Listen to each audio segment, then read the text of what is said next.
नमस्कार। आदरणीय बुवा आमा, दिदीबहिनी तथा दाजुभाइहरू, म आज एक अत्यन्त संवेदनशील घडीमा तपाईहरू सामु उपस्थित भएको छु।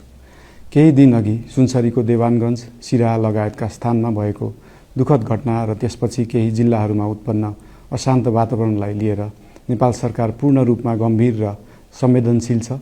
यस दुःखद घटनामा परि निधन हुनुभएका हाम्रा नागरिकहरू जयप्रकाश मेहता, ओम प्रकाश मेहता र गणेश यादवप्रति म भावपूर्ण श्रद्धाञ्जली अर्पण गर्दछु। साथै शोक सन्तप्त परिवारजनहरूमा नेपाल सरकारका तर्फबाट गहिरो संवेदना व्यक्त गर्दछु। घटनामा परि घाइते हुनुभएका सम्पूर्ण नागरिकहरूको शीघ्र स्वास्थ्य लाभको कामना गर्दछु। घाइतेहरूको उपचारमा कुनै पनि प्रकारको कमी वा ढिलाइ हुन नदिन सम्बन्धित स्वास्थ्य निकायहरूलाई स्पष्ट निर्देशन दिइसकिएको छ। घटना भए लगत्तै सबै सुरक्षा निकायहरूले तत्काल घटनास्थलमा पुगेर परिस्थितिलाई सामान्य बनाउने, थप अप्रिय घटना हुन नदिने र शान्ति सुरक्षा कायम गर्ने प्रयास निरन्तर गरिरहेका छन्। घटनाको निष्पक्ष छानबिन गरी दोषीलाई कडा कानुनी कारबाही गर्न गृह मन्त्रालयले छानबिन समिति गठन गरिसकेको छ। म सबैमा विश्वास दिलाउन चाहन्छु कि यो छानबिन पूर्ण रूपमा निष्पक्ष र पारदर्शी हुनेछ। घटनामा संलग्न दोषी जो कोही भए पनि कानुनी दायरामा ल्याउन सरकार प्रतिबद्ध छ।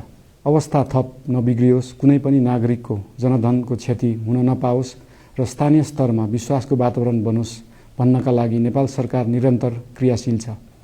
परिस्थिति सामान्यीकरण गर्न केन्द्र स्तरमा सर्वदलीय बैठक आह्वान गरी गहन छलफल गरिएको छ। स्थानीय तहसम्मै जनप्रतिनिधि, नागरिक समाज, विभिन्न धार्मिक गुरुहरू, समुदायका अगुवा तथा सामाजिक व्यक्तित्वहरूसँग निरन्तर संवाद भइरहेको छ।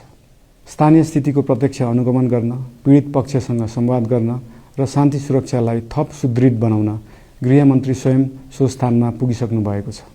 साथै देशको समग्र शान्ति सुरक्षाको अवस्थाबारे गम्भीर समीक्षा गर्न राष्ट्रिय सुरक्षा परिषदको बैठक बसी परिस्थिति अनुसारका आवश्यक निर्णयहरू समेत गरिसकिएको छ।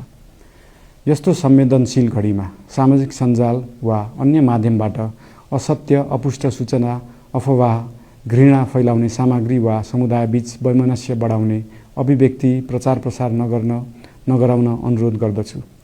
साथै सरकारी निकायहरूबाट जारी भएका आधिकारिक तथ्य र सूचना मात्र विश्वास गर्न विशेष आग्रह गर्दछु। प्रत्येक नागरिकको जीवधनको रक्षा गर्नु, सामाजिक सद्भाव जोगाउनु र समाजमा शान्ति कायम राख्नु राज्यको सर्वोच्च र प्राथमिक दायित्व हो। आगामी दिनमा पनि राज्य थप सतर्क र संवेदनशील रहनेछ। प्रत्येक नागरिकको जीवन सुरक्षाका लागि सरकारका सम्पूर्ण संयन्त्रहरू अहोरात्र खटिनेछन्। शान्ति सुरक्षा भङ्ग गर्ने, अराजकता फैलाउने वा हाम्रो सदियौं पुरानो सामाजिक सद्भाव, सहिष्णुता र भाइचारा खलबलाउने कुनै पनि क्रियाकलापप्रति सरकार पूर्ण रूपमा सचेत छ र यस गतिविधिमाथि कडा कदम चालिनेछन्। नेपालको संविधानले प्रत्येक नागरिकलाई आआफ्नो धर्म, संस्कृति र परम्परा मान्ने मौलिक हक प्रदान गरेको छ। यो संवैधानिक दायित्व निर्वाह गर्न सरकार पूर्ण रूपमा प्रतिबद्ध छ। धर्म समाजलाई आपसमा जोड्ने र प्रेम बाँड्ने शक्ति हो। संसारको कुनै पनि धर्म वा संस्कृतिले हिंसा, घृणा र विभाजन सिकाउँदैन। सबै धर्मको मूल सार करुणा, दया, प्रेम र शान्ति नै हो। देशको कुनै एक स्थानमा भएको अनपेक्षित र दुःखद घटनालाई लिएर कुनै सिङ्गो समुदायलाई आरोपित गर्नु र देशका अन्य भूभागमा समेत त्यसको प्रतिशोधको आगो फैलाउनु कुनै पनि दृष्टिकोणबाट न्यायोचित वा न्यायसङ्गत हुन सक्दैन। आदरणीय बुवा आमा, दिदीबहिनी तथा दाजुभाइहरू, हाम्रो इतिहास साक्षी छ कठिनभन्दा कठिन र अप्ठ्यारो परिस्थितिमा पनि आपसी एकता, सहिष्णुता र विवेक नै हाम्रो सबैभन्दा ठूलो शक्ति बनेका छन्।